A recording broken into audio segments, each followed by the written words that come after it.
All right, let's finish off with my favourite part of the Supercoach segment and a bit of a BBL preview for the Thunder vs Scorchers game tonight. Let's have a Supercoach pick. Who's definitely has to be picked for this week's Supercoach, Leo? Well, if you like me, I've said the entire Scorchers bowling lineup. Wow. Well, I went this last game and it kind of failed because the one bowler I left out was Lance Morris. I know. And he was the only one that really took wickets.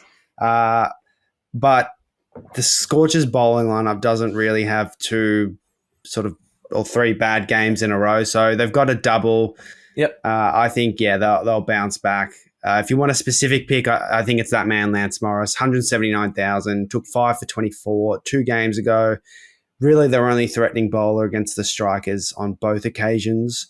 So, yeah, he's in great form. I'd be on him. But, yeah, at the moment, my Supercoach team is in the bowling positions, every Scorchers bowler. Really?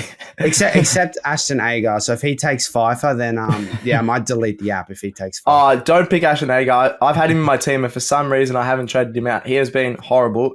In terms of his role in the team, he's got a lot of dot balls, but yeah, don't pick him in Supercoach. He's not getting wickets and he's not getting runs, and he's not getting catches. He's not doing anything. So don't pick Ashton Agar. That's my tip.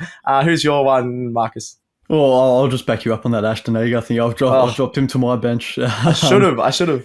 I haven't traded him out, unfortunately, as well. So, but for my Supercoach pick, I'm going to go Josh Inglis here. He had an excellent game last time out. Scored 125. He's gone up in price. He's 161,900 at the moment. But considering the Scorchers have the double header, he's in good form with the bat. He's got the most wicketkeeper dismissals so far in the BBL of any wicketkeeper. So we'll get those fielding points. So I think Josh Inglis as a wicketkeeper, if you're going to pick someone for the wicket-keeping slot, Josh Inglis would be my number one. Nice. Yeah. We're all going Scorchers here, but I might quickly touch on my man Dan Sams for the Thunder. He had a bad start to the BBL 13, but he's definitely bounced back. He's got a couple of 50s, got a couple of fourthers. I really think, if you're going to pick anyone for the Thunder, or if you have to put someone in your team for the Thunder, has to be Dan Sams. 224,300. So he's the third top scorer in Big Bash this season. So I think he's a really good pick. And he's got the second most wickets as well. There you go. Big Bash this season. So yeah. He's doing a bit of everything. He's awesome. I feel like he's a very underrated player. But my main pick, and I think he's a bit more value than Dan Sams, is Andrew Tye.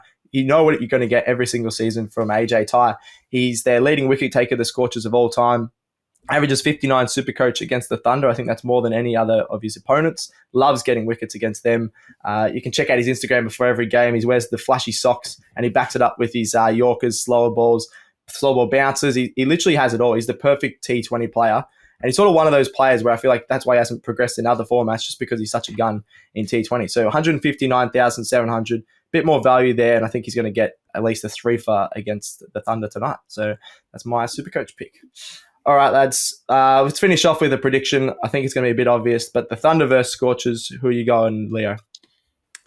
Tipping the Scorchers in this one. Thunder haven't really impressed me this tournament, and I think it's going to be similar to Strikers versus Scorchers, where Thunder need to win this to sort of get their season rolling a bit, but Scorchers, they don't often lose 2 in a row, do they? So I'll back them in.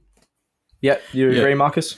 Yeah, Leo just hit the nail on the head there. The Thunder played the least amount of games, only 6 games, and you'd think they'd have to win every single one of them to make finals, but I don't see it happening against the Scorchers, so plain and simple for me.